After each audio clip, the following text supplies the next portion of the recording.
Charles Leclerc in the other Ferrari. He's got the fastest first sector of all, and you see him starting to pop up on screen. We're right with Sergio Perez. Now, I said before, Rusty, that the Red Bull sixth fastest. I was talking about Max Verstappen.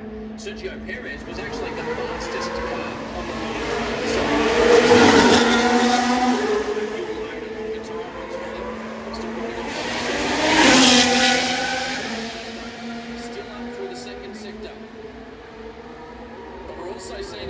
time from Max Verstappen, fastest of all the first sector. The time from Perez now up to fourth. But Leclerc will go faster again out of P12, and Max Verstappen, the fastest of all so far.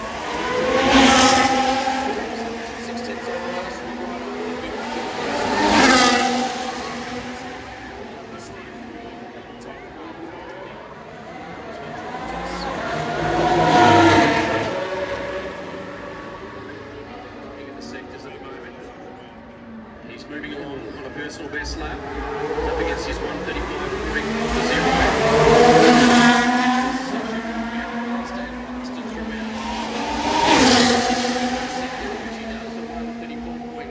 Half a second away from the time of Max Verstappen.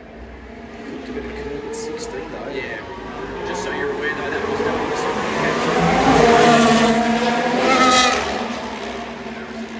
Max Verstappen now.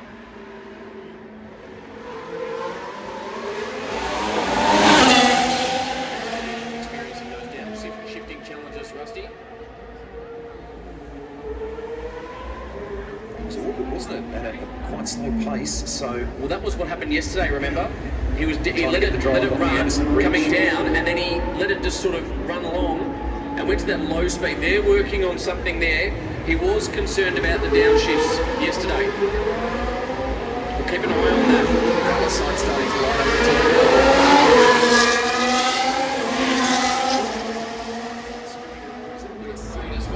They also stored up an extra set of soft tyres. They used one less set yesterday, which would, Rusty, explain why they're out there on soft tyres right now when the other drivers out on track, which includes Sergio Perez.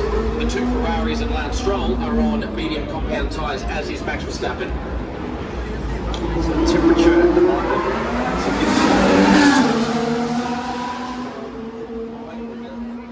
They used to weave through some 90-degree corners. A number of different there's a lot of drivers saying that potentially this would be a good one to keep. Let's keep this layout. The reality is though that there's actually a nice little amphitheatre in there. It was a wonderful atmosphere to be up there. There was a lot to do with that wonderful grandstand. Changed by circumstance, but embraced by the drivers. They're enjoying it at the moment. Certainly Sir Lewis Hamilton saying that. So Carlos Sainz leads the way with a 35.01. That's replaced by Max Verstappen to the top now, and he takes quite a margin off that time of Carlos Sainz. It's a 34.402. Lewis heads out in the famous 44. Ariana talked before about that unforgettable lap that he had here. His record in Singapore is one of envy for most people.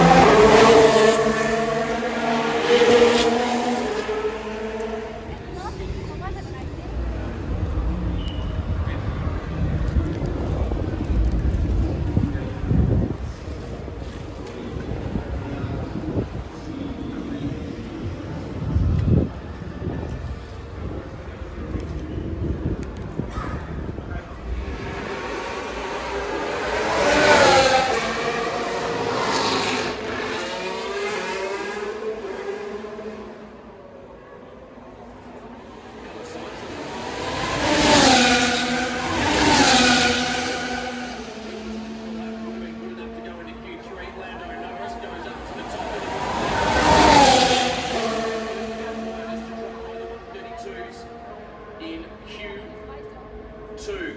And now Carlos Sainz goes 1:31.8. So we've got 10.5 minutes to go in this second period, this second stanza of qualifying. Charles Leclerc at 1:32.15. Back we go to Fernando Alonso. What's the Fox got? 1:31.835. He's fastest. The Aston Martin. Could they potentially put their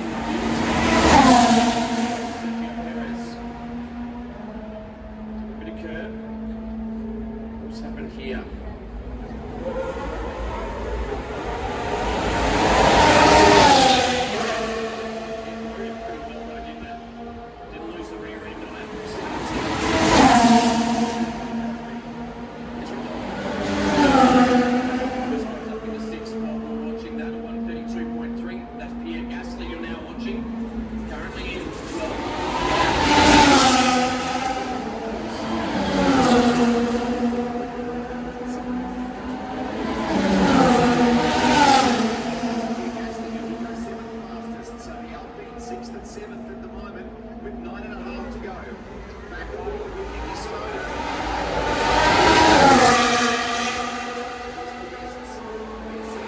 This year, can you guess who it is?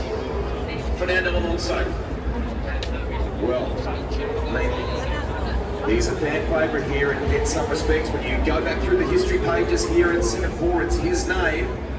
In the modern era of the Singapore Grand Prix. There was one in the 70s, we should point out, Cam, at a track that's only about 6 k's down the road. Marina Bay, as we know it, came to life big time in 2008, and it's kept getting better year on year, but it's Fernando whose name is in the record books for that very first one. So stories that may well unfold. There's a Williams in the mix here to go into Q3. Both passes.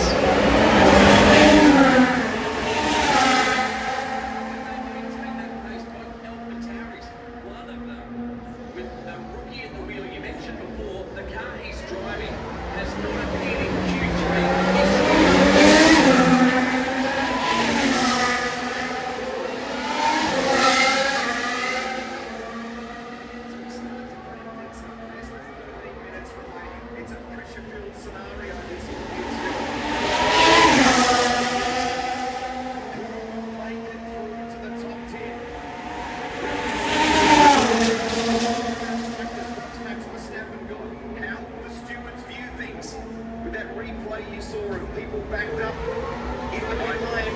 I genuinely believe that. There is a regulation that says when you start procedures, you move off the racing line to a little box that's pre-allocated. The only defence he will have is that he had a fault with the car. Now, we saw a little bit of radio communication where they didn't say much. He could have pulled over to the side and waited, but he stopped in the fast lane. So there's going to be a very big investigation. Mercedes were on the radio. Ferrari. Yuki doing an amazing job for Scuderia AlphaTauri in Q1 and ably backed by his rookie teammate who has not driven on the streets of Singapore before other than on a simulator.